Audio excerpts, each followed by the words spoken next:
Good morning, good evening, good afternoon, and wherever you are, welcome to Dreamy Dreamland with your Sensei Al Bob. I am your griot here to tell you a story. And remember, don't believe a word I say.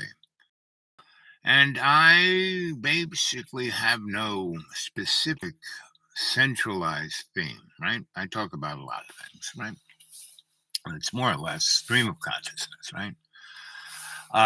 But I talk to a lot of people here on the internet, the World Wide Web. This to me is a shamanic ceremony. And I've anyone wants to get a hold of me, it's the dudewake42 at Gmail, dudewake42 at Gmail. And I want to thank the 4 people who have put something into my PayPal. And because it keeps reminding me it still works. And again, when they ask, it's the dudewake42 at Gmail, right? And again, I don't do this for and if you 1999, you'll get 2. No, I'm not selling you anything, right?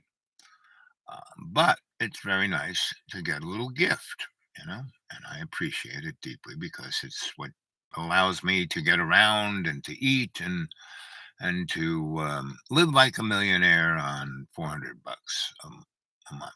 And I don't even get that. Since Thanksgiving, I've been given 4 gifts, and that probably amount to $70, right? So it's not like the reason I live like a millionaire. It's what's in my heart and not in my pocketbook, right? So I'm here to talk. Pretty much about 3 years ago, I started before the pandemic, before the war in the Ukraine, before the big lie, the big steal, the big whatever. But things like, Donald Trump had gotten elected, right? And things like, conspiracy theories. Now, people are like, all right, conspiracy theory. No, I'm not. Because I continually tell people, don't believe a word I say. And the things I talk about are the threads that I see, not that there's any specific, "Oh, look at this," right? And yeah, because of that, there's still people, especially scholastics, go on about this, right? I hate doing this. I don't want to install this.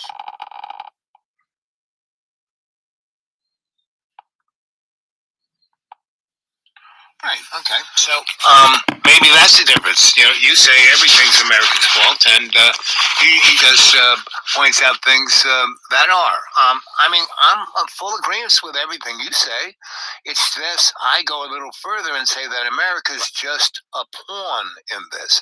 It's not the leader or the manifester or the creator of. Okay, so explain to me how the people in charge closed down the Ukraine-Russia discussions in March, April. How did the Go-Baloney do that? Well, because they control the political dynamic in England, in NATO, and in the United States. So they told Johnson to get his ass on over there. Yes, and told Biden to do what Biden's doing, and now all those folks. Who do you think they are that are keeping tabs and keeping the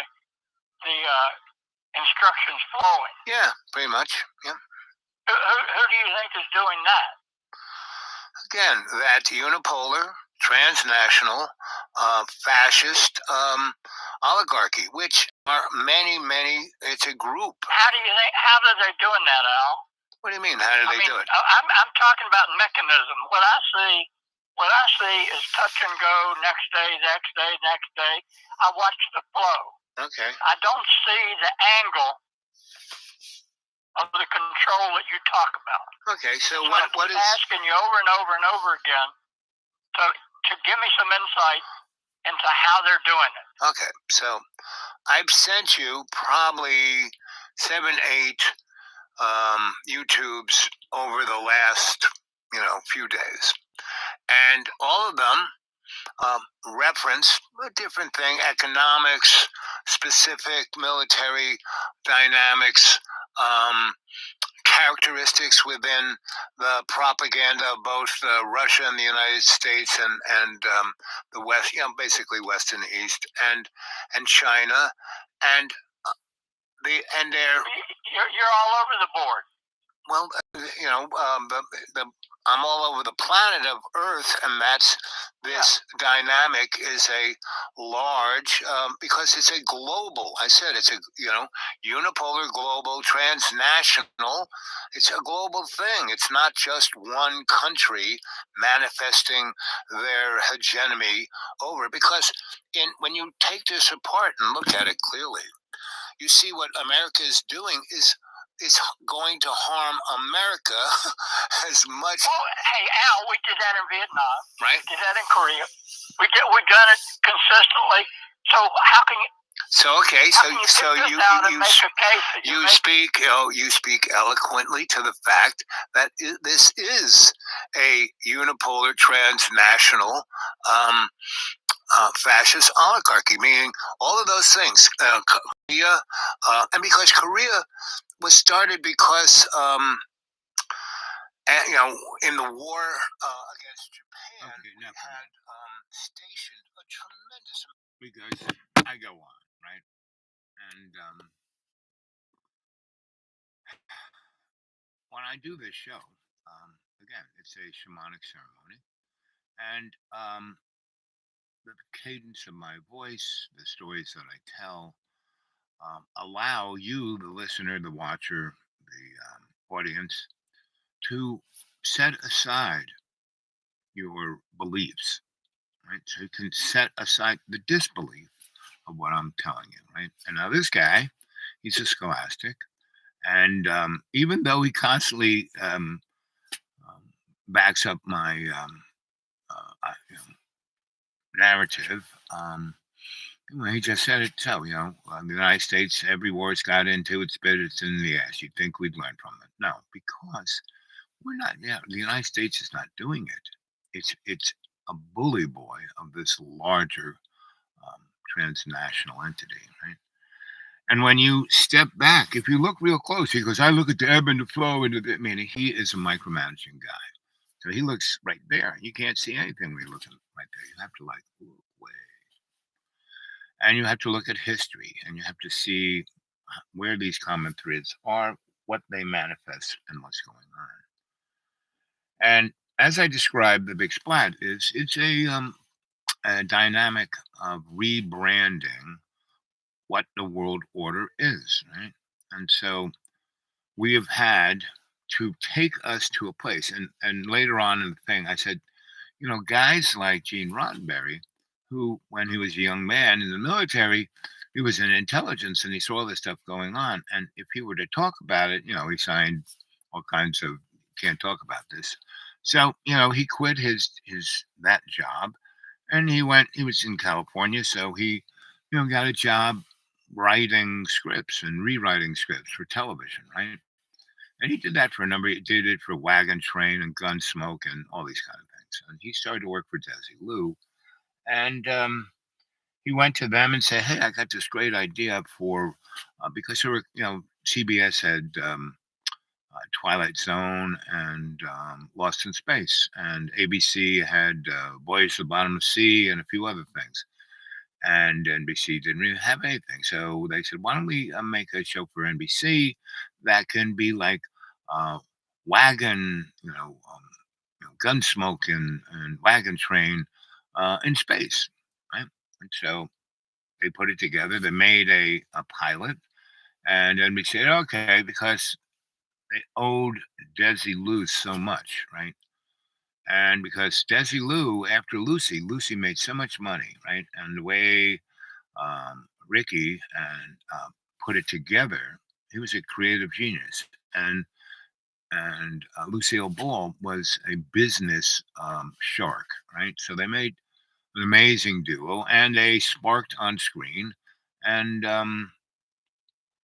Desi could be the creative genius, she could be the financial shark, and in the production side, she could crack the whip, right? Good cop, bad cop, right? So that was the success of I Love Lucy, right?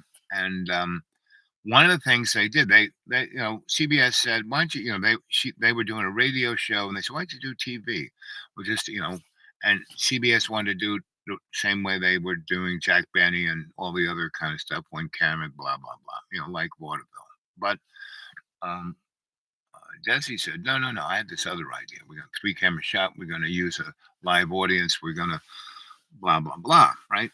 Capture the real energy of what the radio show is, and expand it into a TV show." And they said to NBC or CBS, they said, "Listen, this is you give us the money to do it, and it only costs this much, and that'll be half of what it would if you did it, and we got our cut of the profits. We're just going to charge for that, but we're going to own that product, right? We're going to create it. You give us the money to get the ball rolling." And they already had enough money in pocket, um, but they were doing that because they wanted to put it on CBS, right? So, um, CBS, "Oh, that's a pretty good deal, sure. I mean, so we'll give them 6 shows." Well, it was wildly successful. Okay, do the rest of the season. Okay, we own this, right? And they kept taking little notches out of CBS to the point where they were actually, and timing wise, um, the movie company starts with a P. It'll pop into my mind. But anyway, they bought one of the big four movie. Wasn't Warner Brothers, wasn't MGM, wasn't Paramount. They bought Paramount, right? And the money they were getting from CBS, because they bought it for bottom basement price, and just the real estate they bought was well worth the price. But they had a movie vault, a library of product, and they had other things, and they knew what was coming down the road, and what was coming down the road was cable TV, and that the big market would be marketing into that, right? Because places like there were a number of places that got wired for cable, mostly big cities that had tall buildings, had the TV signal got, if you lived in New York City and you had a rabbit ears television, it was like you saw 20 Lucy's, cable crystal clear. And so that was on the horizon. They knew it. And so they knew that they were going to have a large property. So, you know, they created Desilu to make Lucy once they got going. Then they started producing everything for everybody. You go watch TV from the 60s, 70s, 80s. It's all Desi Lou. It's all Lucy and Desi, right? And so they were making money hands over fist, and they were, you know, syndicating I Love Lucy, and they were still making shows for CBS and racking up the price because it became more and more successful, and still CBS they were making more money at that. So NBC, when Desi said, "Hey, we are producing all these shows for you. We got this good idea. Why don't you?" And so they did a pilot, and that was the first one. And James Kirk wasn't there, right? Pike was, and for what it was, it garnered the largest audience of a pilot ever. Now, it didn't equal Gunsmoke, but Gunsmoke had been on for, 5 years and built an audience. But just right at the bat. So NBC, there were some people in the front office said, "Well, let's give him a shot." So they gave him one season. And again, it was something that Desi Lou said, "Okay, you don't have to pay a lot for this, and you can keep majority of profits from advertisers, but we're going to own this, right? Lock, stock, and barrel, period. Paramount is going to have this, right?" And so, you know, um, that first season was wildly successful. Again, not as big as other things that had a track record, but just off the cuff. And then they got, I think, 3 or 4 seasons on NBC, and then NBC pulled the plug. But I mean, they were constantly going up. They weren't kind of doing this; they were like constantly going up. And right at that point of the plug being pulled, um, Paramount was at its height of selling product for syndication. And so within a year and a half of NBC pulling the plug, they started syndicating it in different markets. Now, the satellite hadn't come in quite yet, and the large, cable ubiquitousness of America, not quite yet, but it was getting there. And so they were making money. So that, for 10 years, they just kept at midnight, or like from 5 to 10 on, that little station over there, they'd had five Star Treks in a row, and kids in college and all over the place were watching that. And there was really nothing of science fiction that like little blush of the late 60s, 70s kind of faded away. And then Fox came on in the late 80s, 90s, and they, brought on the X Files, right? And then and they did a number of shows. They did Millennial, and they did this other thing about they and Chris Carter was pretty good. He was kind of like the TV Spielberg in that he you know basically was telling the audience, hey, this is what's going on. So X Files did a good job at that. Millennial did that. That's the one with the Ouroboros circle, and the other one was basically they told the story of Solar Warden, right? That we were already out in space. We're all that defense money, that $2.5 trillion every year. That we're not even having a why. Why are we spending this money on weapons? Well, because it was going out there, right? And that's what I was trying to describe to that scholastic. And man, when I said that, he went nuts. You're totally nuts. Blah blah blah. Morgan, good to see you, bud.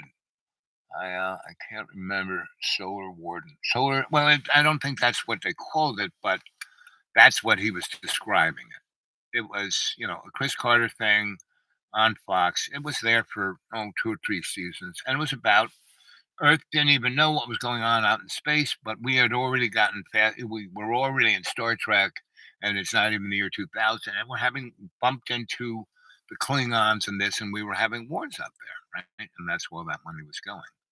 So if you let's see, hey there, Jane. Good to see you, girl. And yeah, I watched all that stuff, X Files, etc. Yep. And so and then NBC brought in Dark Skies, which was a pretty good show about what Majestic 12 was and all the rest. And then J.J. Abrams kind of came on and had first Lost, and then Fringe. Fringe was a pretty good show. It showed a lot of stuff that was going on, and it showed the whole thing about forget governments. Governments aren't doing anything. It's the corporations that are transnational, and because they're corporations, they own proprietorial. They're flying. So that's the skunk works, they own that. That's where they reversed engineered the stuff that they were finding. My brother calls Abrams the golden Jew. Well, I think Steven Spielberg, it runs in a crew. There's Steven Spielberg, because man, he's put a lot out there.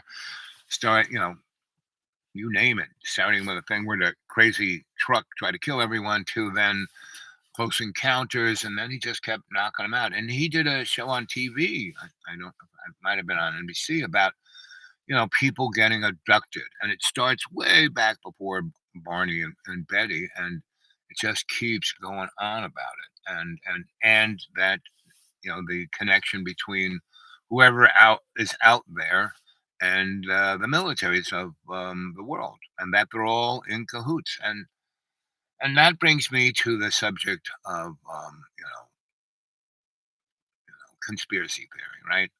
And that's just put. I mean, who coined that phrase but the intelligence agencies to confuse and hey, go this way. And so like QAnon and all that stuff. Give me, the the pepperoni pizza for kids and taking the juice from their pineal gland and the reptiles are drinking it. And come on, guys. Now, not to say that there isn't something of that, but it's not that, right? It's just that to get people because people just their lives suck and they can't explain why their lives suck. So they give that, oh, it's cute, tells us all, right?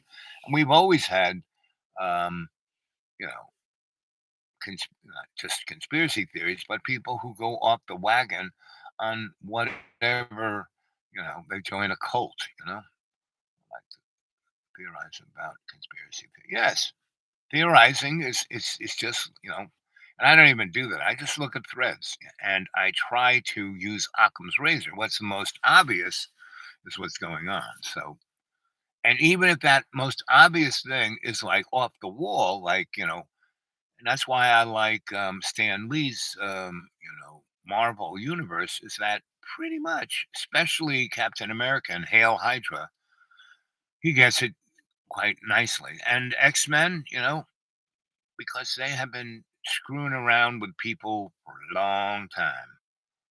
It's a lot. I hate Occam's. You hate Occam's razor. Do you like Carl Sagan or something? I like everybody because, like I said, don't believe what I say. But I look at all these threads, and Carl, I met Carl a number of times, and smart guy, really looked good on TV. He brought the subject over, and what Carl did more than anything, it woke, not woke, but made people start to go, hmm, just like you. You're thinking about, right? So I'm not saying this is how it is, and I'm not even saying that conspiracy theories are bad, good, or indifferent. Like you said, you like to theorize about conspiracy theories, right? I look at the threats because I got paid to do that, right? And I had access to that kind of information, and I experienced some like, what the frack is that, you know? And because I had a record that people who wanted to know something happens, and they don't just want to send the usual suspects to go look at it because they'll just get the usual suspects' point of view. Just like that guy you heard earlier on in the show, this scholastic going on and on and on.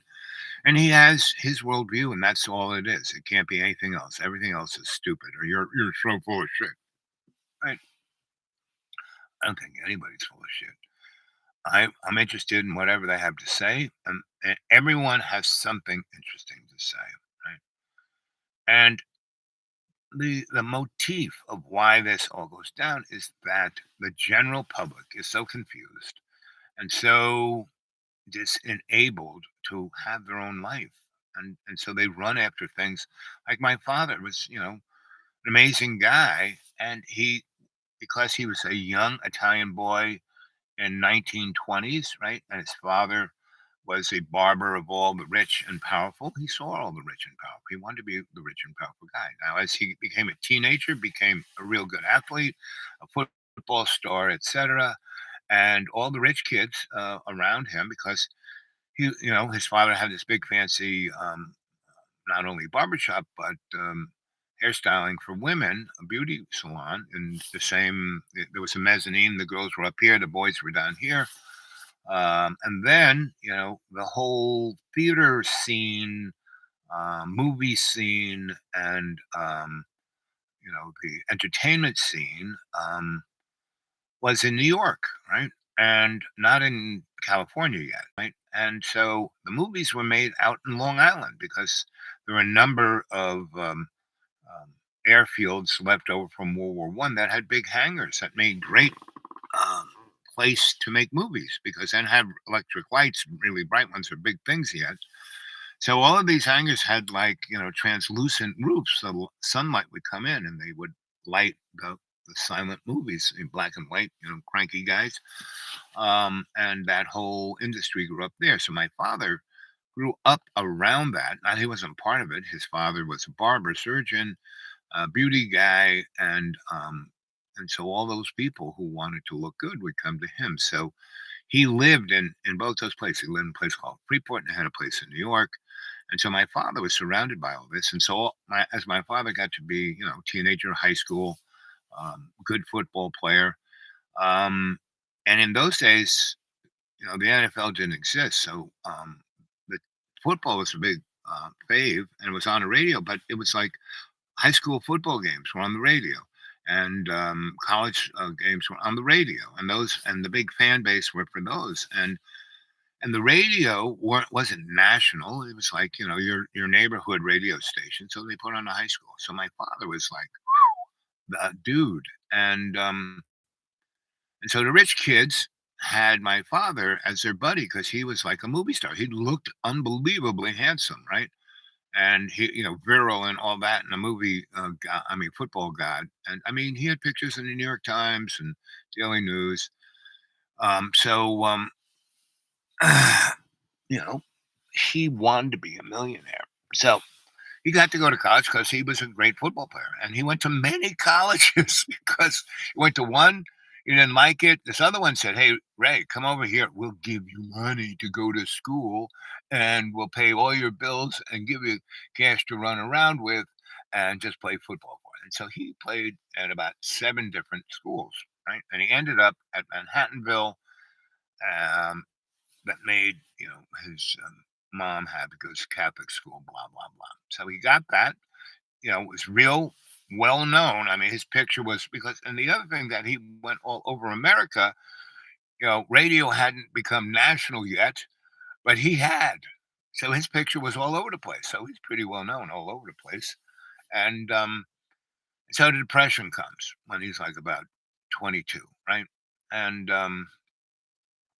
he can't get a job.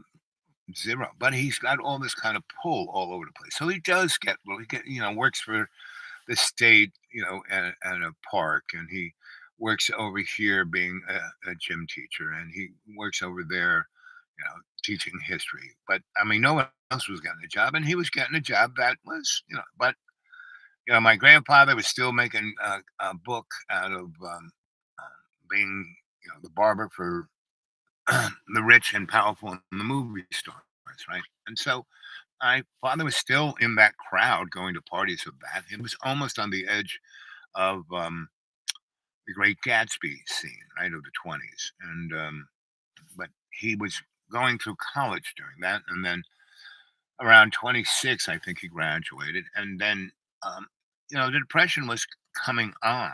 It was already under, a lot of people like the big splat. Everyone sees it coming, right? They call it all different things, and that's why all these different the pandemic, the war, the this and that, Donald Trump. It's a rebranding of the world order, right?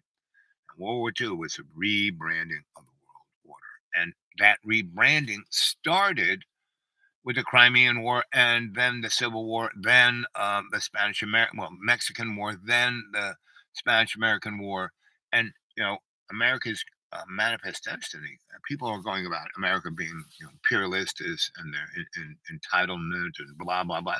That's all true, but it's being punked. It's being used as a pawn. They aren't in control. They're not number one, and all the stuff that as that Marlon was going on about, look, and he thing about that guy. I only talk to him because he makes me laugh because I'll put out a thing, go, "You're so full of shit," and then he'll make my thing. And I get tired of playing it. I could have kept going, but he was at that place. Well, we did, this is what we did in Korea and Vietnam, and I said, "You're right." And why did we do that? You'd think after Korea we'd learn not to do that again. You'd think after Vietnam, okay, fool me twice. Then why did we just keep doing it? Why did we not, keep going? I mean, 9/11 didn't have to happen. I mean, the narrative that the American public, they're attacking us because they hate our freedom. And that wasn't it. What it was that we went and was taking all this stuff, their oil, their this. We did a number of political things they didn't like. I'm talking about Saudi Arabia. And, and we stationed, we back a corrupt political structure in Saudi Arabia that doesn't support the Mid East whatsoever, and um, and it's very akin to the you know Qatarian mob, which slash became the Alanashki, right, or the Aryans, right? And you'd say Anunnaki Aryans, how can that be? Nazis, Jews? But these guys aren't Jews, and the Nazis aren't what we think are Nazis. And so there's all of this. So if you're still watching, Morgan, wake up, I'll snap out of it. Supposed to read it in school. Uh yeah, Gatsby's completely depressing stuff. Right. So that's why my father was, even though he was a wild, crazy guy, he was still a depressed guy because he was exactly what Daisy and those guys wanted to, we're going at as I'm here. So, um, you know, Morgan should be really grooving on what I'm saying here because this is one heck of a conspiracy theory. It's not, because the stuff that most people churn out like hot dogs, it's like really pap, right? Mine's a little more, what the frack? And that's why this guy is like, goes off the rails all the time, and I just, when he does it, it's like so easy just to like, and then him like go nuts over it, you know? Whoops. No, no, no, no. Stop it. Amount of material, really nice little models of it, right? That could defy gravity. I mean, they didn't weigh hundreds of tons; they only weighed maybe a pound. Not the media. Which is the thing that was starting to change the psychology of the population. Just like it has here in the media, just like it has in the United States in the last 20 years. I don't understand why you would be arguing that the CIA money was specific and not media. Because it's why are you arguing that? What basis? Because I am just, and I'm not arguing. People ideally, exactly. I don't really argue, right? I'm just saying, look at this, and he takes. Well, you're saying I'm wrong. I said no. Just look at this, right? And what I was saying about Ukraine. If you look at Ukraine, this whole thing, why is this war going on? And people like him. Well, it's because Russia has the existential fear of its no.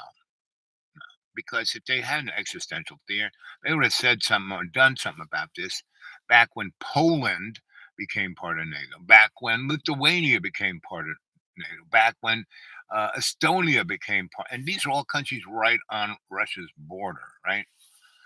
No. Why did Russia go into Ukraine at that time? Was that basically Putin has, when the Soviet Union collapsed, um, it collapsed because Yeltsin hated Mikhail Gorbachev. And Gorbachev did what he did because he knew the Soviet Union was going to collapse. It couldn't support it itself anymore. But what he wanted was not nuclear war, where Earth was ended up as a cinder and he'd get blamed. He wanted to allow the Soviet Union to evolve into something else, right? And maybe Germany would become one thing, and maybe Poland would do something. And but he wanted that Soviet Union more like a real union where these countries would be separate, have their own independence, have their own national borders, but they would still, they'd be like the EU. He wanted to start his own EU of the Soviet Union. And Yeltsin hated Gorbachev. And so he did everything he could to destroy the Soviet Union so he could be president of Russia. Hey there, Fish. I love Gorby. Morgan, do you know where Gorby died? He died in San Francisco. He spent the last 20 years of his life in San Francisco.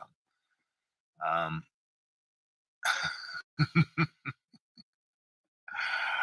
so, let's see, your brain automatically steams things for me now. Interaction, dude. So, yeah, that's what I'm trying here is interaction. But come on, I'm a griot. I tell stories, right? This is a shamanic ceremony, right? It's not like the Catholic Church, but it does have a cadence and energetic to it that. And a lot of people tell me, so I don't watch your show live. I don't chat. I put it on afterwards like wallpaper, right? And I just, start here and just show after show after show after show. And they say at a certain time, I'm like, I've done all the stuff I was going to do, and I can't even remember doing it, but it's all done. It's all done well. And then I'll sit down and go to sleep. But I don't really go to sleep. I go into dream time. So that's kind of what I'm going for here, guys. And that um I give out all this information. I'm going to say, don't believe a word I say. I don't have a specific thing. I'm saying, this is what it is, right? I'm saying, look at all of these common threads, right? And look at the things that are constantly occurring over and over again. And like I said, if you go back to Crimea War, you can see that this whole thing is like someone is precipitating this over and over and over again because they are rebranding the world order into their view. And that view is more like Star Trek, having we're all part of, what do they belong to? The Union? No, not the Union. They had a name for it. But, it's this group of planets and cultures and you know and basically if you look at that structure, that historical case, their political structure was very fascist. It had all these, this is how it's got to be, and if not, we're going to go to war with it. Even though we don't believe in messing with people's culture, we're still going to do that. And Roddenberry, he had worked in intelligence during World War II up to the Korean War, and then he quit and he got into Hollywood, and that's where most of those guys go. Look at the last post. Let's see. Morgan. Star Trek. I liked Robert Morningstar.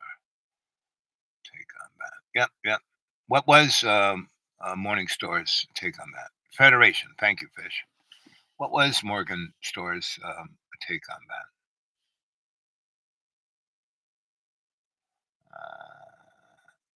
Oh, Star Wars. Star Wars. Okay, gotcha. And Star Wars.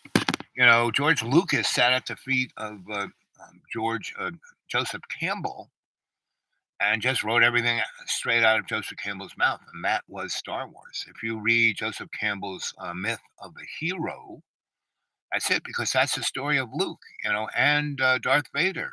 They are the heroes, and look what happens to them, right? And so, um, all the Star Wars came out of that, and Joseph Campbell was telling George Lucas that our solar system is really ancient, 6 million years old, and then we've had intelligent folk here, right? And there was a central planet between the large planets, Jupiter and Saturn and Venus, and the inner planets, Mars and Earth, right? And the inner planets were like the Goldilocks planets, and the other ones were, so the guys from Venus and Jupiter, it didn't look like us, but they were part of our solar system. And a war occurred, and our moon is the Death Star, right? Mongasar was a native that talked about the ancestral dream of the meaning as people's stories of the Death Star. Yep. Yep. Yep. Yep. Okay. Thank you for reminding me who Morningstar was. So, what do you think of Law of One Raw stuff? Well, again, that's a cultural mean. And again, um, Morgan, you do it so well. I mean, I go on and on. You do it really well in one sentence or a paragraph. So give us, what do I read into it? Oh, again, give us the nice synopsis that you do so well, and I'll take it from there. because if I try and do it, we'll be here till tomorrow. So that's really the best thing, guys, in the chat stuff. Give me a nice little synopsis of your question, then I can be real specific. If you get me to try to outline something, ooh, I can go in many directions all at once. So let's see. Um,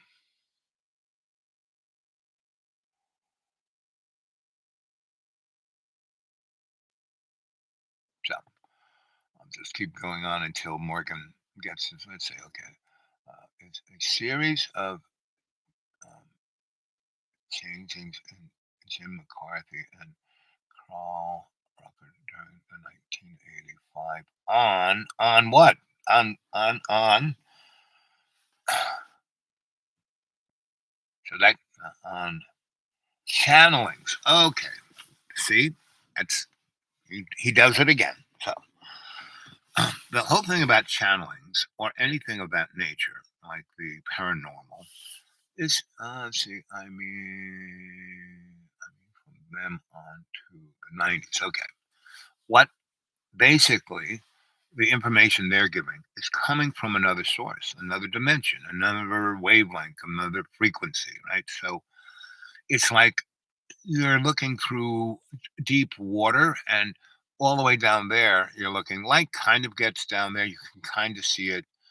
Have you heard of it? I peripherally have heard of it. So be more specific and I can give a better context. So when you said channeling, I'm kind of giving a little dynamic of channeling. So good. Keep going, right?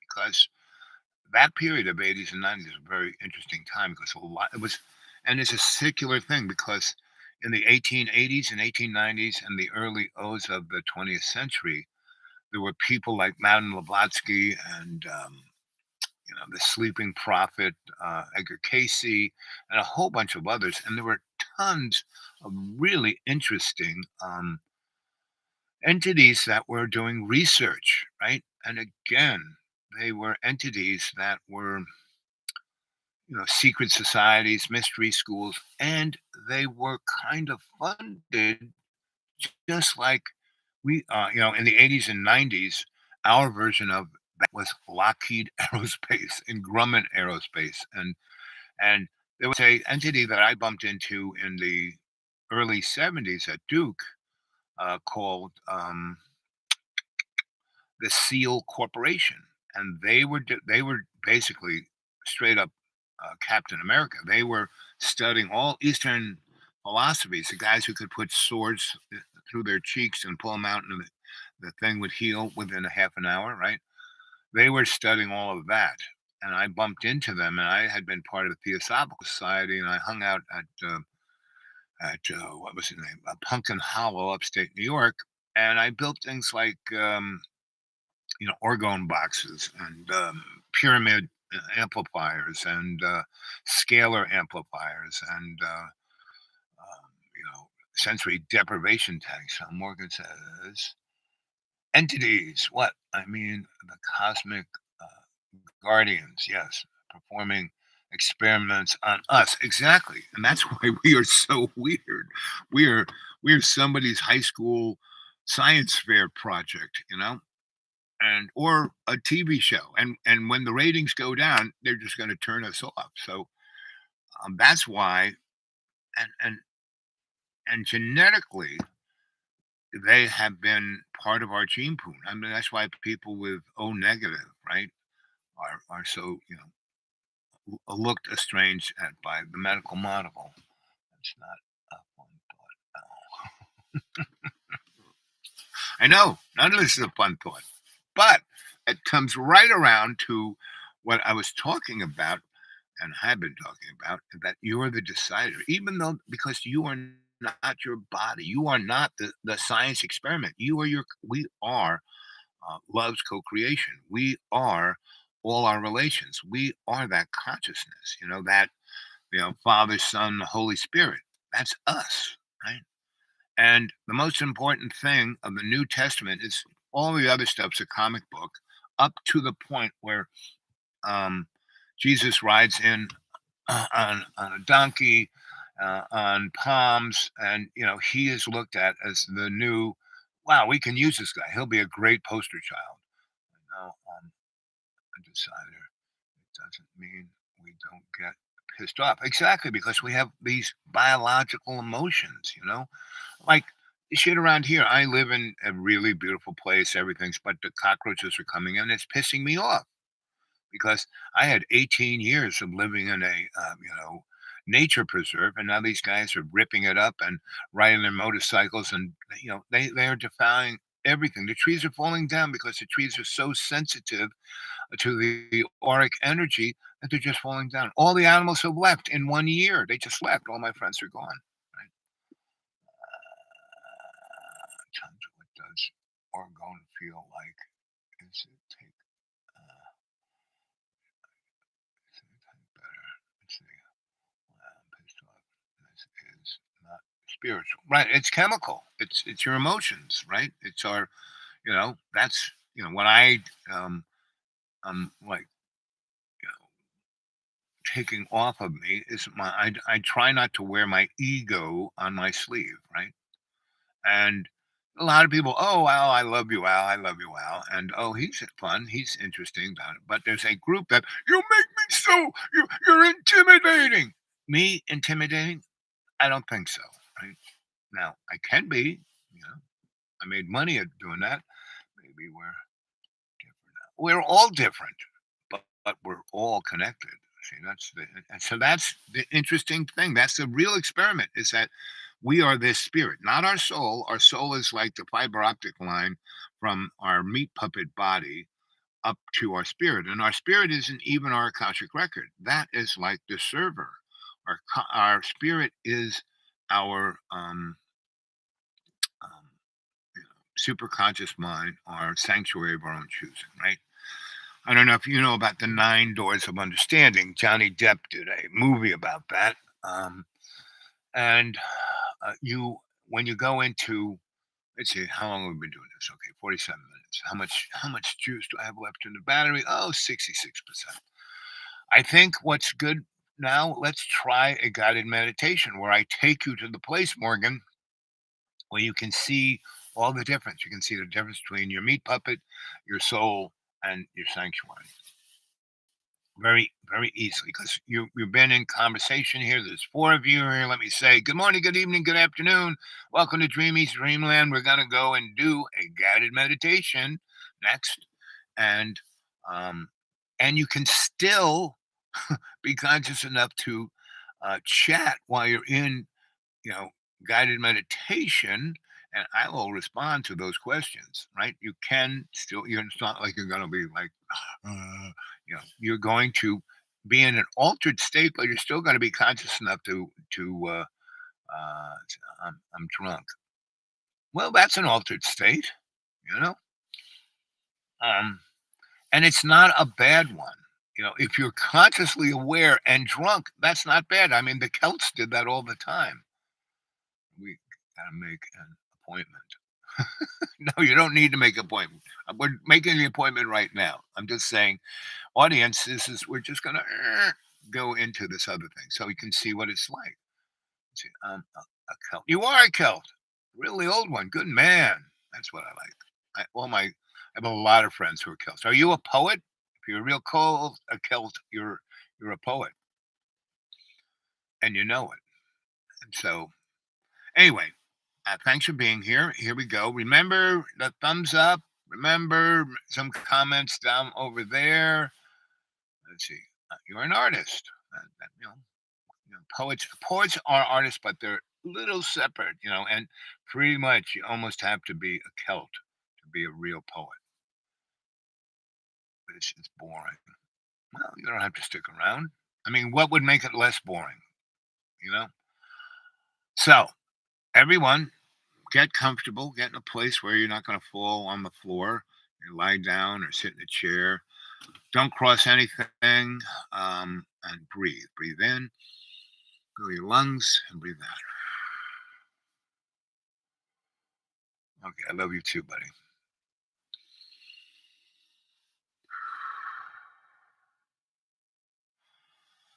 And as you do that, you're consciously aware of your breath. Breathing in, feeling your lungs expand, feeling the blood go through your lungs, feel the blood going through the barrier where uh, the blood picks up oxygen and gets energized into red blood cells and expels the carbon monoxide, dioxide, and every other gas that's in our body. And we can clean our body, heal our body. A lot of people call me who have diseases and problems of every sort, right? Basically, I say if you can focus yourself on just your breath, we eliminate more poisons and more toxins from our body through our breath than any other elimination, right? Hey there, solar. Om, right? And that's so conscious intent. I am conscious intent. I am. Om.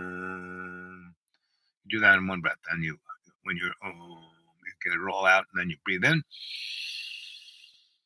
Conscious intent, I am. Conscious intent, I am. Conscious intent, I am. Om. And this is what they call a mantra. What is a mantra? It's a prayer that you speak that allows you to go into a meditative state consciously, because you're saying consciously intent, meaning you're going to stay awake, you're going to fall asleep. When I was in the ashram, we'd all, meditate together. And before anybody could get in that state, I'd be, be like Homer Simpson, right? And everyone would complain. I could almost hear them in their psychic motif going, um, there's a moron. Let's see. Oh.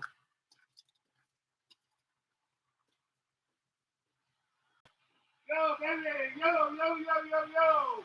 Hey, hey, hey, yo. Hey, can I come and wash? Can I come up now? Can I do the laundry now? Okay.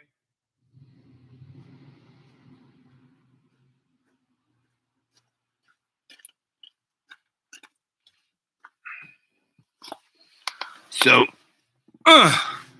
you instead,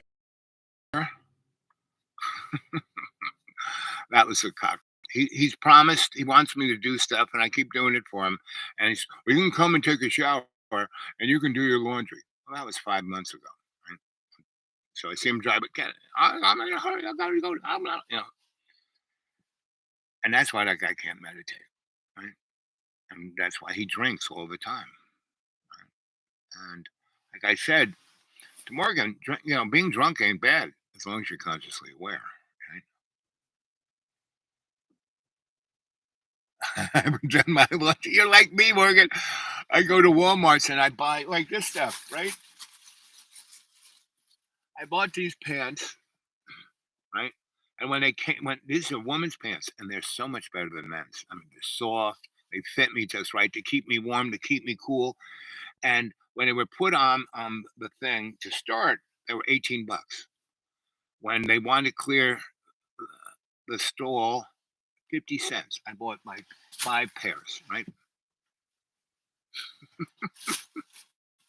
So I'm like you, buddy. I don't really. And the other thing is, it rains here a lot. I have all these lines. I put my laundry out on the line. I spritz some soap on it, and the rain washes. It does, as good as his washer, but his does a bunch all at once. And I do have a dryer. I have a washer too, but it only kind of works in the summertime, because every season, I have to take it apart and fix what's wrong with it. That the winter has, little water gets here, it busts that plastic thing. So anyway, put it on.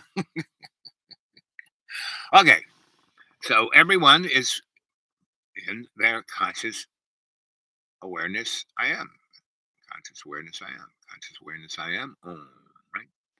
And you can do that. You want to go to sleep. You have a hard time going to sleep. Do that. And basically, I did that with a friend last night, and she wasn't feeling well, and so she had told me all these things, and all that stuff she's worrying about is one of the reasons why she's not going to sleep. Why she's not feeling well. So I said the thing to be consciously aware of is your better self and feeling well and going to sleep, right?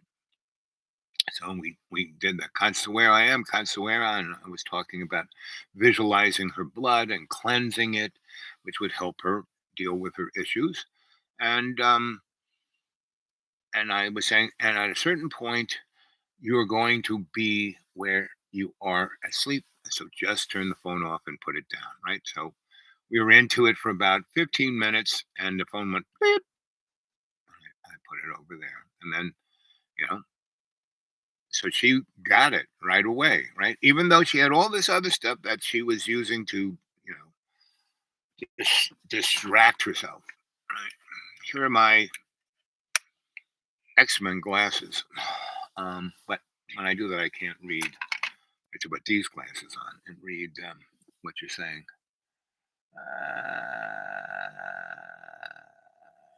Let's see. There's something weird in the air. And no kidding. That's, we are totally. So all the majority of the folks who call me up that aren't physically doing too well, right? I said, listen, I'm not a doctor. I can't prescribe it, blah, blah, blah. But I asked questions about what's going on, where do they live? And virtually every single person is living in some place right next to, the railroad track. If you live near a railroad track, you're being totally poisoned, right? If you're living near a heavy industrial site, steel mill, a oil refinery, plastic factory, pretty much any factory, you're being, toxed, right? And even like me, I live way out in the middle of nowhere. Now I'm being toxed by these morons. He goes up and down this road. I do it like 3 times a week. He does it 10 times a day because he drives 20 miles over to where he's going. Then he forgot the screwdriver that he comes back and gets it. I mean, it's like, but, you know, it keeps him so busy that he doesn't really think about the real issue. And when I keep saying we're all the decider, it's because until we decide that we're going to look at ourselves, Michael Jackson had a great song about the man in the mirror, that's it. You have to, and that's what that consciously aware I am. Consciously aware I am. You're looking in the mirror when you're being consciously aware. There's something weird in the air. Yep. So they have been spraying particles, nanoparticles in our atmosphere since the 40s, right? And because there are pictures of the Nazis doing it in World War One. There he goes, and he goes up this little Forest Service road we live on. That's 40 degrees thing, and I just let my car go putt putt putt putt putt. I go up in 5 miles. It's only half a mile. He does it at 40. He's gone through 2 cars because it's a crappy road, and no one but me fixes it, right? And I make, what I do is I get up there with my little rake and I rake it so when we have these big gully washes, it doesn't wash the road away, right? But he keeps making potholes. I don't really. But since I go up the road at about 5 miles, oh, there's a pothole and just go around there, go around there. He flies up at 40 and he goes right through those potholes that he makes. And he's already broke 2 crankshafts of big, he gets these big, gigantic cars, right? I have a nice little 4-wheel drive car, does a great job. Anyway, I think all the waste is turned into aerosol and released out. Exactly. That's exactly fish. You got it 100%. Every factory that has a smokestack, you no longer see the black gook coming out that smokestack because they do exactly what she says. They turn it into an aerosol and then they run it through a a device that basically, if anything is dark or nasty, it turns it almost translucent. I mean, for a few pennies more, they could do a similar process and take the crap out of that. But they don't. To save a few pennies more, but I think it's more just to kill us. Uh,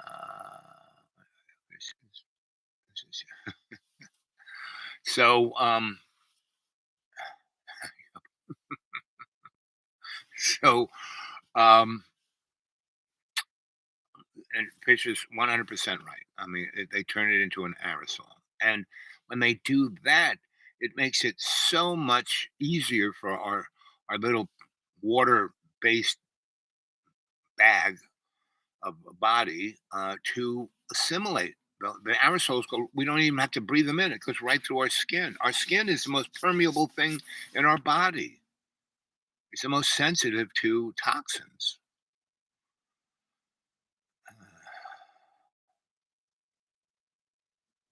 So let's see. How are we doing? 1 hour into this. So you guys, no matter what point of cognizance you are in state, right? Having this chat, you know, sitting in your chair, lying down, whatever. So visualize that conscious intent I am. And that conscious intent is the person you want to be, the life you want to have, how you're going to live it. Now, Mr. Morgan is right. All kinds of stuff bombards us all the time and knocks us out of that. But if you are, in conscious awareness, that'll just be something you kind of go around, like the potholes on this road. Instead of me like smashing into them, go, I hate that guy, just because I'm going up the road at 5 miles an hour, I just kind of do. And I'm a bit, there's this thing called Freudenstadt. When you see other people destroy themselves, you kind of just smile a little bit, right? You don't have to get involved. You don't have to scream at them. Don't have to do anything. And usually, whatever they do that you may think is like a big influence on you, if you're patient, you have the long look, it always turns out okay, right?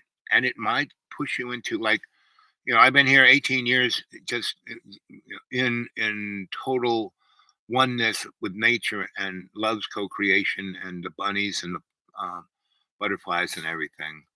And they started showing up in 20, and then 21 really big. They bought a lot of stuff.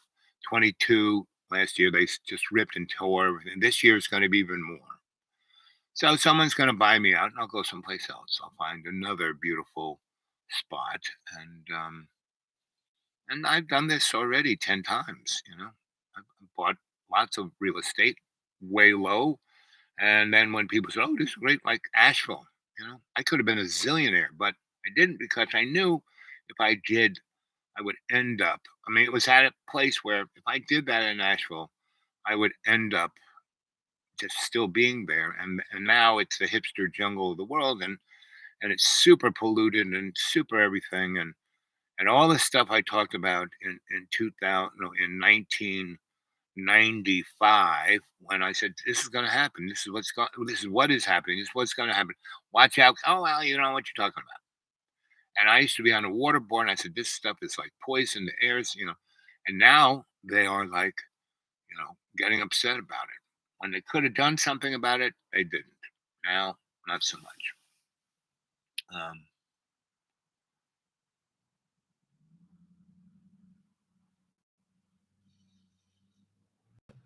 yeah, sci-fi is one of the best genres.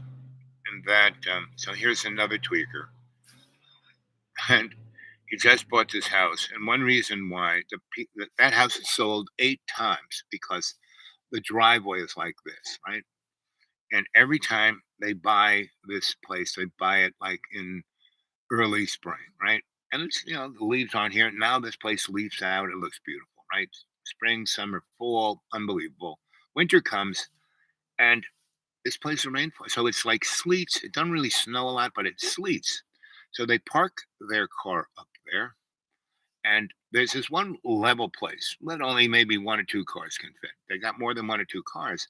They park their car, they put, the emergency brake on, and the sleet comes, and the weight of the wheels aren't even turning. The car just slides down the ice and ends up in the forest, smashing a tree. A couple times that's happened to different people, and not only did the car, slide down and smash into a tree, it ruptured the gas tank and caught fire.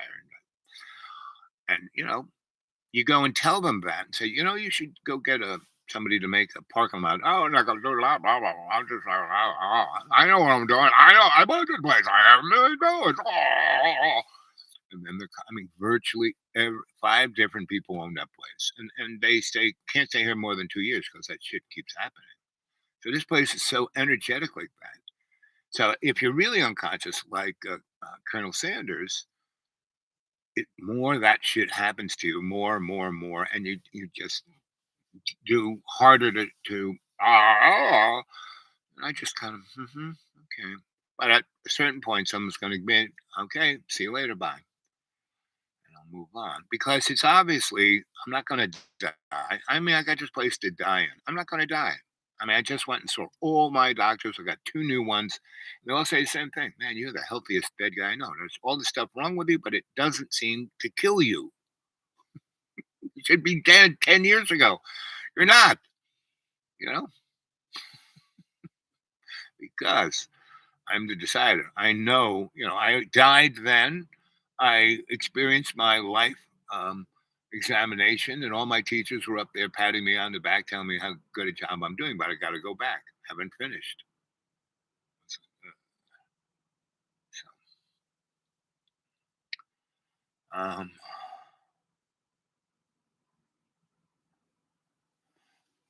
let's see. The breakup, I read up there with the Beatles. Let's see, who were we talking about breaking up? Stuck in the past. Yeah, pretty much. I've been trying to check comedy lately. Yeah, comedy, but there's some good. Have you seen that show that when you go to work you forget about your wife and kids, and then when you're out there you forget about work? I worked in a place where that's what they did, you know. And I got to a certain point, and they said, "Okay, you got to sign up for this." I said, "No," and they said, "Well, you can't work here if you don't sign up for this." I said, "Well, I did what I came to do, right? But you're really good. You should stay. We'll give you a lot of money, but we'll own you for the rest of your existence." So I said, "Yeah, see you later." And guys, they can't believe that I don't go for just the money. Tell you about John. He is stuck in the past, cannot move forward. That's John, pretty much. And he's a sci-fi character. I mean, why?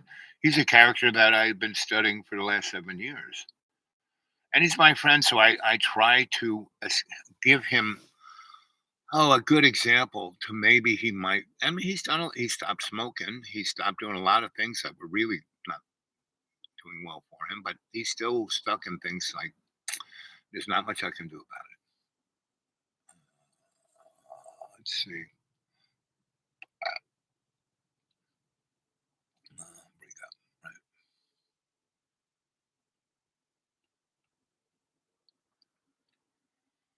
Yep. And whenever we did a video on his show, and John is I'm more the spirit, and John he's the body on screen. He's the head when he does a great job editing. He really does. He knows his stuff. I mean, he could get a real job and make a six-figure salary just from the school. I mean, the way the internet is, he could do a lot of things. How am I going to pay my bills? He could just stay there and do that stuff. And I try to help him do that. He just don't want to do it. He just likes doing what he's doing. Let's see, the ultimate odd couple. Um, the guy who wants to buy my property and have me live there. Now that guy will be the amazing odd couple. It's Colonel Sanders' dad. So he's coming to visit me in the springtime. It should be interesting.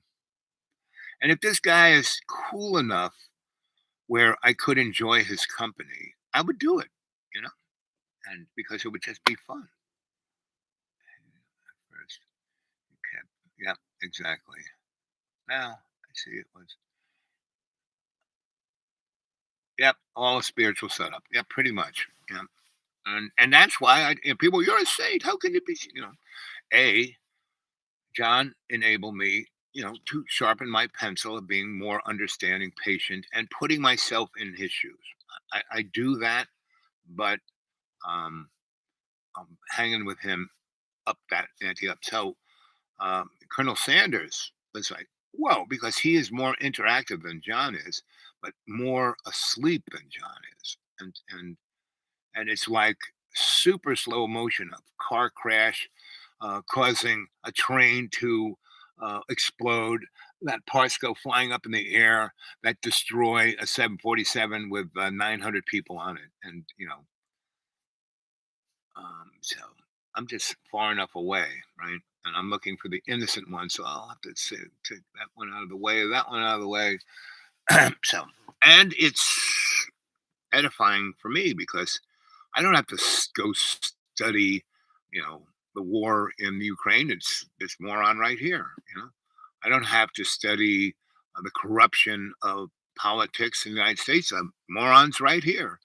All of the above. He's and pretty much because we are all our relations. We're all connected. You find one little person going through this, like this guy is, you can see the metaphor on the rest of the human race, right? And Morgan, you should talk to Fish more deeply because her position of her experience, she is deeper than I am on lots of things. I have a perspective of experiencing a lot of things, but so is she, right? And she really references amazingly as that person who is like been in this not one place because she's moved around a lot, but because of her work, and she can explain that all to you if she wishes. Um, but she has a real insight on the world's going on, right? And more than really almost way more than all the scholastics I know put together, way more than that guy who's going on, oh, no, you're so full of shit. That moron. No, Fish is like, you know, let's see.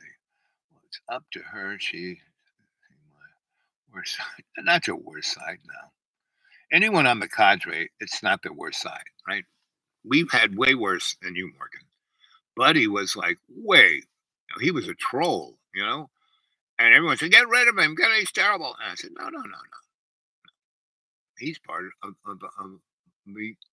of the cadre. That's why I started calling everyone the cadre. I said, we're not all the same here on the cadre. We're all different. We got different points of view, and all those points. Well, even if it makes you uncomfortable, that's a good point of view. You should like look into why you're feeling uncomfortable, right?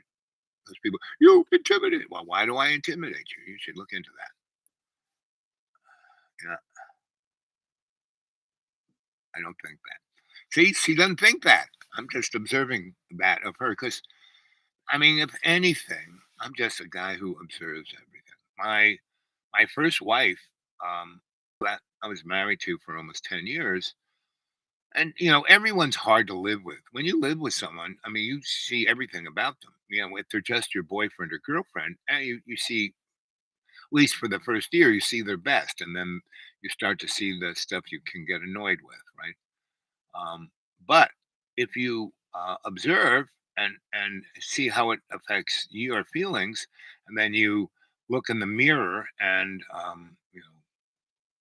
assess yourself in response to all the people around you that you have to interact with, and that one person you're married to or living with or is your partner, if you see all of that and then go to them and say, okay, this is what I see. This is what I'm seeing, what you're feeling or seeing. And they'll go blah, blah, blah. I say, oh. And then you go blah, blah, blah. And so I observed my first wife, like the first year, the first 6 months, it was like, but then things kept cropping up that were like, whoa. Like one time we were taking a ferry from Swansea to Gutenberg. So that's across, basically the North Sea, English Channel. But in the summertime, when it was like a lake, there wasn't a ripple, and the moon was full and it was beautiful. And this ferry's got maybe, I don't know, 1,000 passengers on it. And they have maybe 50 staterooms. The rest is like a bus. You get a seat, right? But they have a nightclub. They got 3 or 4 nightclubs. They got a couple bars. They got dark spaces where you can, have sex and no one really cares because everyone else is having sex. So anyway, I've been with my sweetie for about 6 months, and then she goes, "We're doing a job in London," and she goes, "We have to get married." I said, What are you talking? I mean, hey, kids, you know, no, you don't want to get married. Why? And she said, "I won't work unless I get married." So we got married, and so we went to see a friend of mine in Sweden, right? And she knew him too because he came. He was from Massachusetts, and his couldn't come home. Well, no, he did come home because that was over. He left. He met this Swedish girl at an anti-war thing in D.C. where we were, and he fell in love, and he decided, well, I'm just going to skip. I'm just going to go to Sweden, get I haven't been called up. I got, my passport. I'll go with her. And they got married. He became a Swedish citizen, but until Jimmy Carter said, all those guys can come back, he couldn't come back. So I used to go visit him, and we travel all over the place. So I took Dom there, and she really, he couldn't. No, he did. No, he didn't come back.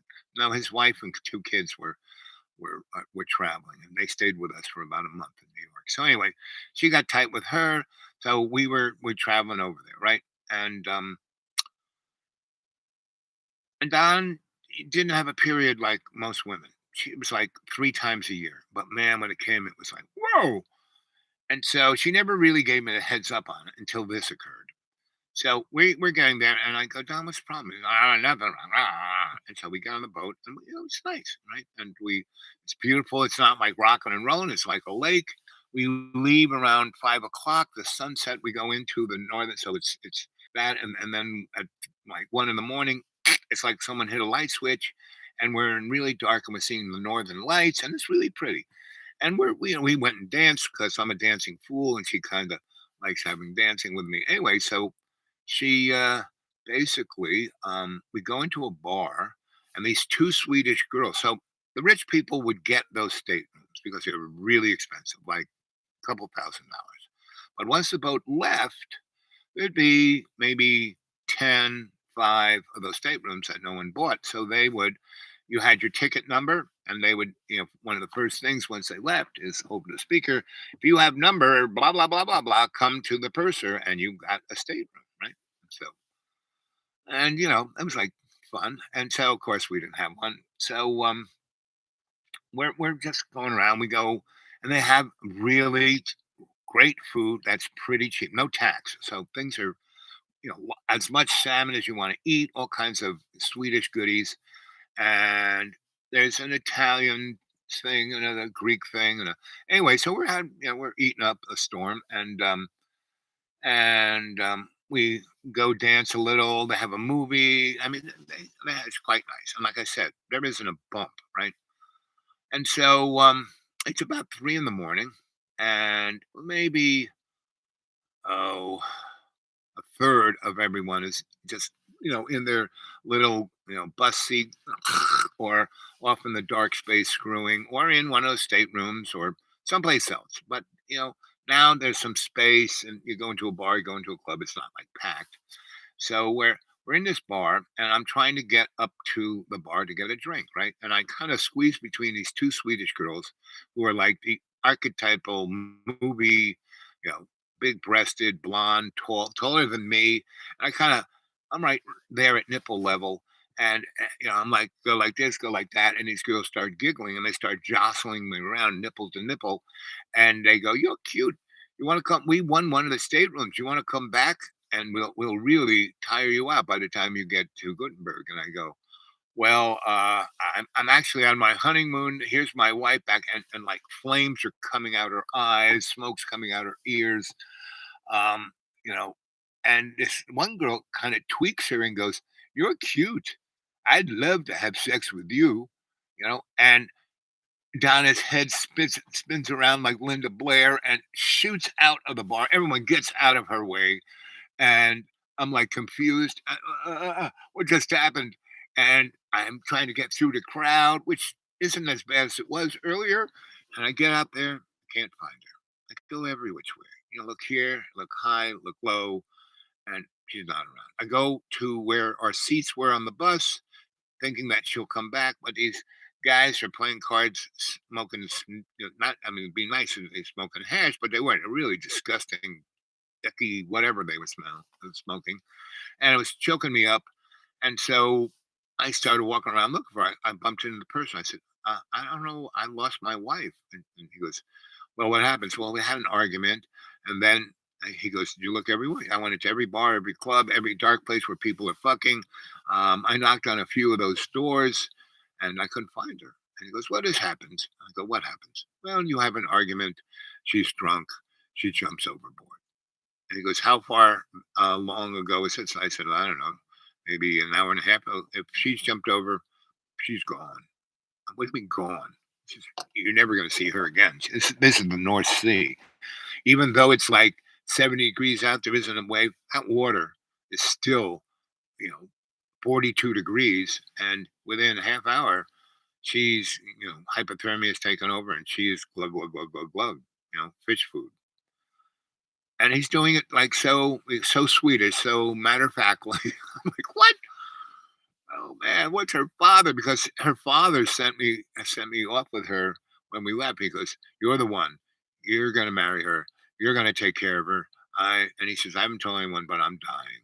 I won't be here too long. I've just been hanging on until I could, make sure she was safe. And he is. You're the one. Now I didn't, she didn't know he said that to me. And I was saying, no, I don't think she wants to get married. He goes, trust me.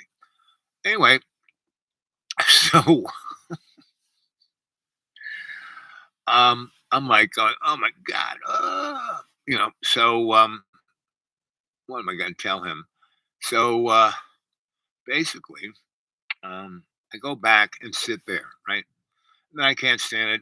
Breakfast is coming. She's gotta be hungry. I'll go to the breakfast bar and I load up, sit at, stand at one of these tables where you can eat, and I just wait until they take all the dishes away.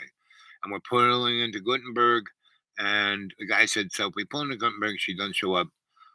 Before we pull in, come up to where everyone gets off, and I check them off the list, and you stand there with me, and if she's going, you can say, there she is. Right? So, okay, good idea. So I have breakfast, the boat's pulling in, they tie up, they put the gangplank in, and I'm already standing there with the guy, and everyone's getting off. He's checking the list, checking the list. And it's everyone but one, right? And it's like, well, I think it's so. Let's go up and see the captain. We'll fill out the paperwork. I'm good. So they have this staircase from there all the way up this side of the boat, right? And up to where the captain is. And it's like all those different, instead of going up the elevator, we just take the stairs, right? And just because of the luck of the Irish, we're going up the stairs on the side that we were sitting on. And as we're going up, there are all these lifeboats, right? They're all buttoned up nice and tidy and everything. And we're up there and I'm looking at them. And again, why am I looking at them? But I am. And I go, is that normal? And he goes, what's normal? Look at all those lifeboats are so buttoned up. So if it rains or storms, no water's going to get them. But that one, look, the whole side canvas is, is that normal? He goes, oh, no, that shouldn't be that way. Let's go and check. So we go down the stairs, we walk all the way around, we go in there, and there is Donna, and she has eaten all of the food, and there was cognac in there, and she's drank 2 bottles, right? And she is like pretty to the wind, right? She looks up at me. You're so good, man. I love you so much. Oh, I saw you sitting there for hours waiting for me to show up. And I just love you so much. And I said, Donna, if you could see me there, you could see, and you were worrying so much. And this, I'm sure it was a little bit of Freud inside of there. I said, Don, why didn't you get out of this boat and come over to me? He said, well, getting in was easy. Getting out was tough. I said, what are you talking? He said, well, getting in, the banister is above the boat, right? And there's a space of about almost a foot between that banister and the boat here, right? And I could reach through the things and open up the tarp and push it all the way back. And I got up in the banister and I just kind of jumped in because there were all these life jackets, a big pile of them on the floor. So I just jumped in. I didn't hurt myself and they were soft. And I kind of, I was hungry and I started and you found all this food, and then I found she really loved cognac, and she drank both bottles. And so, because by the time I got through the first one, I was no longer angry or upset, and then I noticed you sitting there, right? And then I just watched you for a good hour and just stayed there. And those guys were smoking the stinky cigars, and you just, and you got up and you walked away from them, and you came back, I just love you so much. So we grabbed her, pulled her out, and and she would do things like that. So people would go, "How can you?" But because she was great. Because why those things would happen is that she was Irish. If you're still there, Morgan, she is a crone, right? But her grandma was one, and came from Ireland, went to England, met uh, Don's grandfather, American, came back, and her grandma said, "Screw the crone shit. I'm going back to America and just have mass consumption," right? And so she did, and then she had Don's father, who was amazing, and then Don came out, right? And everyone around her, Don was it 100%, and the grandmother had her be a real Colleen and do step dancing and play the violin and play the accordion and be a good little Colleen. But and Don loved that, but she had all these visions and all this understanding, and when she talked about it, people say, "Oh, you're crazy." And so she didn't talk about it. So she got into photography. She focused on that. Her mom, when she was a little baby, her mom was a dental technician. So Don, didn't have daycare. So she just went there and sat in the corner and looked at the magazines. And that's where she got into pictures. And so by the time she was 12, she was being a dental technician, cleaning people's teeth. By the time she was 14, she was doing dental surgery because she's like Einstein. She's like meticulous at everything she does. And the guy was starting to have palsy, so he had her do the surgery. And he had no kids, so Don was, his daughter, his granddaughter, everything rolled into one. So once he started working there, he says, "I'm not giving your mother the money.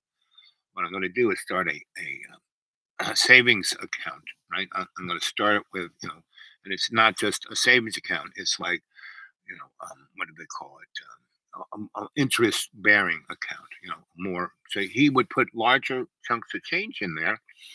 And so by the time she finished high school at 16, she had a big chunk of change in her name. She bought herself a car and got herself into the Art Institute. She put together a portfolio, sent it to them, filled out, and said, "Oh yeah, we want you. You'd be interesting here." So she went there, drove all the way from Long Island to San Francisco, got into went to the Art Institute, then got her master's there too, got into a number of prestigious things. Man, Annie Limberwitz and was her first assistant, then got a job at Rolling Stone being their darkroom chief. Right, so she had real pull, and she was the dudette like I was the dude in New York and San Francisco. She went to all the parties and all the people, da da da da, right? And then she stumbled into something she shouldn't have, and had to get out of town. And you know, so she constantly did things like that. And when she was with me, I constantly saw this before the hurricane hit, before the crash, before the splat. I would say, "What is this? What's going on? How we?" And I would kind of navigate her and us because I was with her around it, and got her to a point to embrace her abilities, so she wouldn't get into those things. So she would understand before, like consciously aware I am. She would be that, so she'd see that crap coming because it kind of was magnetized to her sometimes, and but she'd see it and she'd just get out of the way. And so we had a great relationship and we were very physical with each other. And and but about 3 years into it, again she was having like, "So what's wrong, Don?" And we had gone to she goes, "Oh, let's go to San Francisco. I know everyone in San Francisco like you know everyone in New York." Went there, everyone she knew was dead of AIDS, right? And she couldn't get any gigs and couldn't do it. But I had a big pile of money after I did a big nightclub, and so we lived there 6 months, and I spent all that money, right? And we had a great time. But She could feel that her father was dying and no one told her, and then her father died. And so she was like, and I called back and I said, "What's up?" Oh, her father died. Why didn't you call? We would have come. Oh, no, you're in California.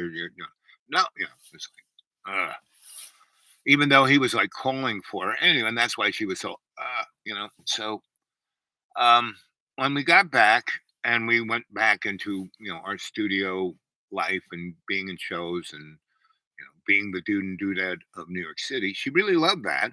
And she loved the way that I knew everybody and had some pull. But at one time, she's getting in that same kind of. I said, "What's wrong?" I know all your everything, and I don't see anything on the horizon. There's something else bothering you.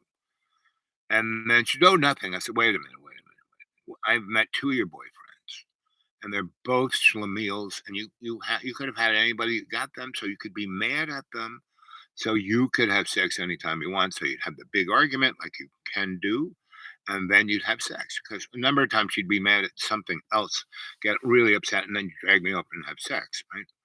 So I said, "What are you upset about me?" And she goes, "Well, I love you. You're amazing. You take care of me. You believe in me. All these great things. So what's wrong with that?"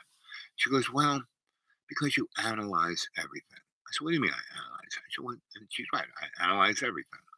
And she goes, "You analyze everything." You're the most sexy guy. You're the most, passionate. You're the most um, intimate. You're the most, considerate. You're the most, all of those. But you're always analyzing. Even when you're being all that, you're still analyzing. It drives me crazy.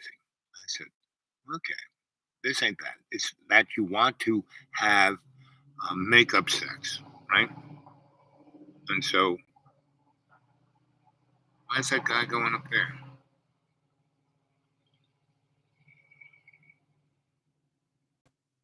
Hmm. So I say, you want to have a fight, and I won't fight with you because I analyze everything and try and find the raison d'etre and navigate around it. Right? That's why you're getting upset. And she goes, "That's right." I said, "Okay, I think I have a fix for this." And she goes, "What do you mean?" And I said, "Well, in high school I used to wrestle, so I'm going to go get some wrestling mats and a big tub of Crisco, and you're going to take my clothes off. I'm going to take yours off, and then we're going to grease each other up, and then we're going to go Greco. And once we do a few moves, we'll be ready to have sex. You'll be, and that's why our marriage lasted another 6 years because we were in Australia. We used to do that, and which people go, yeah, we were a real hit in Australia. We just got them to go, what the heck is that? So anyway, how much juice do we have left? Okay, 36. So we have about 15 minutes left. So there's three of you guys left. Morgan's still on here. Not Einstein. Erickson, right? Something like that. Uh, Gruely. Let's see. Crying trunks are the best. Yep. Yes, I am. So, I don't know if they're the best. They're the most interesting to. Boom, boom, boom, boom, boom, boom. Oh, here's this guy. This guy wants to buy the place. Hey, homeboy, how you doing? Well, I'm lucky. I'm in a place where down in the holler, there is no signal. Yep, yep. Right, right. Yep.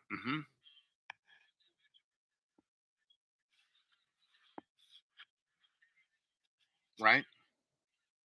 Yep, yep.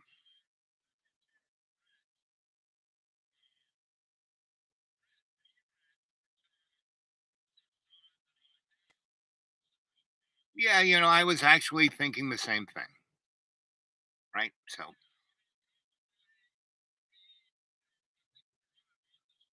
I mean, that's we'll work it out when we're eye to eye. But the other thing, there's two other things that are mitigating circumstances. One, I don't have to do this. I can stay here. I mean, it costs me almost, just the taxes. And no, no, no. I mean, I don't have to even sell the place. Meaning, I can just, you know, I'm not like I am. I have no pressure. I have no. The only thing I've been here 20 years. See, I've been here 20 years, and 18 of it there's nobody been here, right? And so it's been like a nature preserve, and I got spoiled. And now the sun is here, and there are other folks coming in, and other people are buying lots. And this place is going to be not the nature preserve I was. So that's the one thing that's motivating me of anything. But other than that, and even that isn't so bad because I'm down in that holler. I don't really hear the sun or anybody else or anything. Um, all these, it's not that big a deal. I'm not really pressured, right? So I have no real pressure to do. That's number one. Number two, there are three other people who are interested in buying. And one, right, right. And so two are, you know, one is a guy who I've known a long time, and I've been his Dutch uncle. I knew him when he was like 19, and I kept saying, he's really good at this. We should try to do this. Forget college, blah blah blah. So anyway, he's in 4 years. He has done amazing stuff. He's got his own business. He's doing really great. He's married. He's got a couple houses. He's got a nice cash flow. I said, you should buy this place, and this would be your getaway. It's not that far from you, and at some time it'll be worth more than it is now, right? And so he was somebody that he loves me. I could trust him, like like my, that's right. Another person who's even more interesting, the guy I've known forever. He's a filmmaker, right? His wife is a big time CFO of a big corporation. So he's got a lot of cash, and they have bought real estate all over the universe and do the Airbnb thing, right? So they said, well, why don't we buy this from you, and you can go stay at any one of our Airbnbs around the world, um, here, there, and everywhere, and we'll send you to them because sometimes we need a person to represent us. Sometimes you're really handy, you can fix anything. Sometimes we need someone to fix this, and getting somebody way over there to do it and do it right would be tough. So we're up for that. So I have those two real, and then there's another guy around here who's trying. He's got a few things, and he's trying to, he's probably 50 something, and he's trying to get himself where he has a bunch of Airbnbs. And anyway, so those are the three things. So if bottom line, you would be the guy who I could kind of live with. So if we get along, and that would be the real mitigating thing. If you're a guy who I can get along and I can have fun with you, and you be interesting, and you're not your son. People go, that guy is just, he's just always, he never stops. He can't, just sit and talk. And he's not dummy. He's a smart guy. He's got interesting ideas, but he just, and he's, so if you're not that, if you're a guy that we can sit on the porch and have a nice conversation about this, that, the other thing, and we can get along and enjoy that would be the mitigating circumstance of you taking the place to rent and buy. That's the honest truth of the whole story. Uh-huh. Right.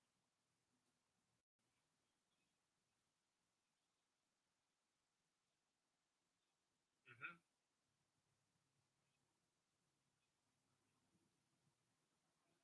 Right.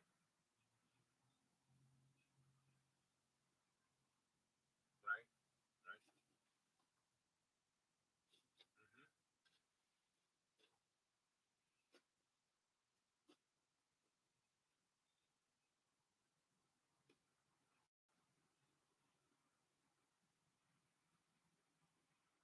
Right. Okay. Okay. So right.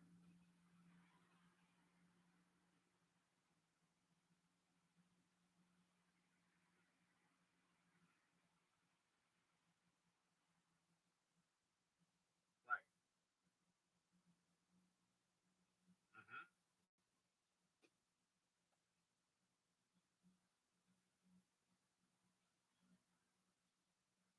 Right.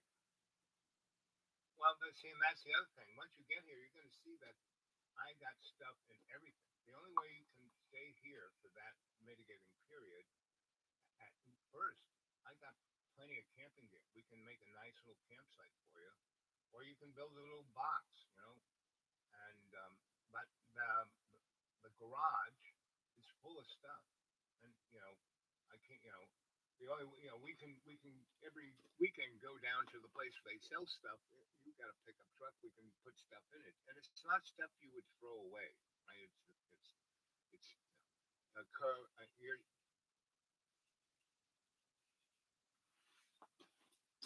right.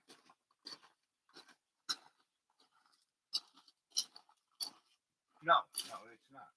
It's a garage that is, yes, it's a garage that has a deck on it and it has a toilet, and it is 12 feet wide, maybe somewhere between 9 and 12 feet wide, somewhere between 12 and 16 feet.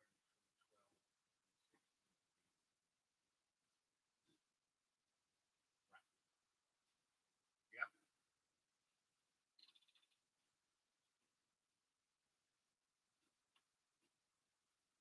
But see, the thing is 98% of the stuff isn't because, oh, that's garbage. No, it's stuff. Stuff means, power tools. I was a contractor. I mean, I'm a guy who likes to work. I've worked my whole life. I enjoy it. Right? But I've had many different things.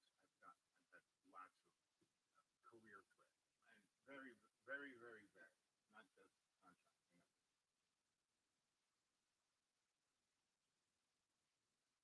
Well, once you come here, you'll see. Okay, and so yes, now I would say 20% of the stuff is like in a cardboard box. I mean, there's about 20% of cardboard, this, that, and the other thing that could be thrown, but it still leaves the other 80% that still would fill the whole thing up. I mean, once you come here, you'll see it, right? And so okay, yeah, yeah, yeah, yeah. I don't get upset because it's a conversation.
Well, I'm back. I decided to have that conversation in private. Anyway, where's my glasses? See what you guys have been saying. Let's see. His battery. He gets back. Maybe. Let's see. Well, I got 26%. But I will say goodbye since there's only you fish left. 4 thumbs up. Thanks a lot. I'll talk to you again tomorrow. Maybe if it's not raining too hard. So it rained real hard early this morning, and it stopped raining around noon. So that's why I came up here around 2ish. What time is it now? It's almost 4 o'clock. Okay. So bye.